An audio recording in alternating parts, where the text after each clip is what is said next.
জীৱনটো এটা ছেক্ৰিফাইচৰ বস্তু আচলতে জীৱনত বহুত বস্তু ছেক্ৰিফাইচ কৰিবলগীয়া হয় মানুহ কামৰ কাৰণে কৰিব লাগে প্ৰেমৰ কাৰণে কৰিব লাগে বন্ধুত্বৰ ক্ষেত্ৰত কৰিব লাগে ছেক্ৰিফাইচ মই সকলো ধৰণৰ ছেক্ৰিফাইচ দেখিছোঁ চ' ছেক্ৰিফাইচটো এটা ইম্পৰ্টেণ্ট বস্তু আমনি নালাগে সেইটো নিজৰ কোঅপাৰেশ্যন আৰু কোঅৰ্ডিনেশ্যনটোৰ কথা আমনি লাগিলে দেখোন বেছিভাগ বিয়া নাথাকিলেহেঁতেন শিকি নাথাকিলে চ' আৰু যেতিয়া ইমান বছৰ থকাৰ পিছত যেতিয়া বণ্ডিংটো থাকে আণ্ডাৰষ্টেণ্ডিংটো বহুত ডাঙৰ হৈ যায় আকৌ ঘপকৈ নতুন কাৰোবাৰ লগত আকৌ আণ্ডাৰষ্টেণ্ডিং কৰাটো টাইম লাগে আকৌ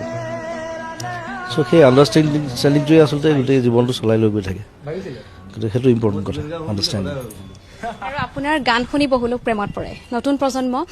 আমাৰ প্ৰজন্মৰ কথা যদি ক'বলৈ যাওঁ আপোনাৰ গানৰ পৰাই আচলতে প্ৰেম কৰিবলৈ শিকিছিলোঁ প্ৰত্যেকটো শব্দত আৱেগ থাকে প্ৰেমৰ যি অনুভূতি সেই অনুভৱ কৰিলে গীতটো অনুভৱ কৰাৰ লগে লগে প্ৰেম কৰিবলৈ মন যায়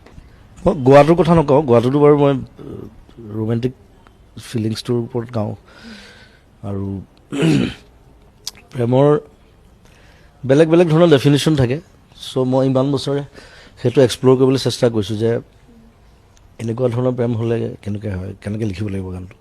এনেকুৱা ধৰণৰ এটা প্ৰেম হ'লে কেনেকৈ লিখিব লাগিব ইভেন মই এনেকুৱা গানো লিখিছোঁ য'ত এজনী ছোৱালী দুটা ল'ৰাই ভাল পায় আৰু দুটা ল'ৰাই কাজিয়া কৰি থাকে কিন্তু প্ৰেমৰ গান ইটোৱে সেইটোক গালি পাৰি থাকে আৰু সেইটো মই পাপনৰ লগত কৰিছিলোঁ বহুত বছৰ আগতে সেইটো চাগে বোধকৰ মই জনাত পাপনৰ প্ৰথম অসমীয়া গান মই জোৰ জবস্তি গোৱাইছিলোঁ তাক মই বোলো এনেকুৱা এটা গান লিখিম য'ত তুমিও কোনোবা সেইজনী ছোৱালী ভাল পাবা ময়ো সেইজনী ছোৱালী ভাল পাম আৰু আমাৰ দুটাৰ মাজত কাজিয়া চলি থাকিব গতিকে সেই বেলেগ বেলেগ ধৰণৰ ডেফিনেশ্যন সেইবোৰ এক্সপ্ল'ৰ কৰিবলৈ চেষ্টা কৰিছোঁ বিভিন্ন গানত আৰু সেইকাৰণে চাগে মানুহে ভাল পায় মানুহে বেলেগ পায় আৰু বিশেষকৈ নতুন প্ৰজন্মই নিজক ৰিলেট কৰিব পাৰে তাৰ লগত